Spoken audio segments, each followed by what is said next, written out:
Արդեն երկար ժամանակ Հայաստանի արձանագրվում է մի փաստ, որ Հայաստանի արդարադատության նախարարությունը եւ մասնավորապես քրեակատարողական վարչությունը կոպտորեն խախտում է ձերբակալված եւ կալանավորված անձանց պահելու մասին Հայաստանի Հանրապետության օրենքի 48-րդ հոդվածը եւ ազգային ժողովի падգամավորներին հնարավորություն չի տալիս տեսակցել կալանավորված մի շարք անձանց հետ, որոնց գործը քաղաքական հայտնի ենթատեքստ ունի, խոսքը Սասնա Ծռեր խմբի կալանավորված անձանց մասին է, օրենքը շատ հստակ սահմանում է դրույթը, բայց արդեն որ երրորդ անգամ, երբ որ առնչվում ենք քաղաքական ենթատեքստ կամ քաղաքական բովանդակություն ունեցող գործերի հետ, այս ապօրինությունը ազգային ժողովի падգամավորների նկատմամբ տեղի է ունենում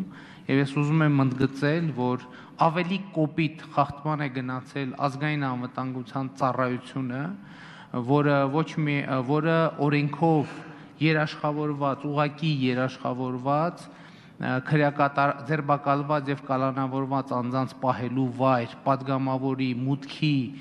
եւ ելքի իրավունքը ուղղակի խոչընդոտել է եւ ես կարծում եմ, որ այս հարցը պետքա լինի ազգային ժողովի ուշադրության կենտրոնում եւ ազգային ժողովի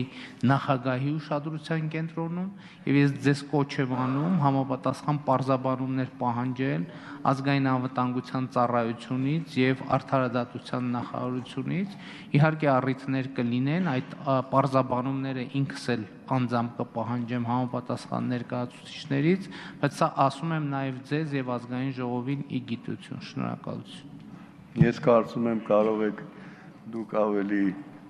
հանգամանորեն ներկայացնել հարցը, ում եք ցանկացել դիտել եւ որևէ բան չեմ տեսնում այստեղ, որովհետեւ մենք միջամտենք խնդիրը լուծման համար, բայց նաեւ պիտի ասեմ հետեւյալը, որ նման գործողությունների մեջ նաեւ հնարավոր է լինում որոշ ժամանակով չներկայանալ որևէ դատապաշտպան կամ падգամավոր այդ խնդրի լուծման համար։ Այնուհանդերձ դուք ներկայացրեք, թեկուզ ում եք դիտել կամ ովքեր են դիտել, ես կներկայացնեմ եւ պատասխանը կհայտնեմ ձեզ։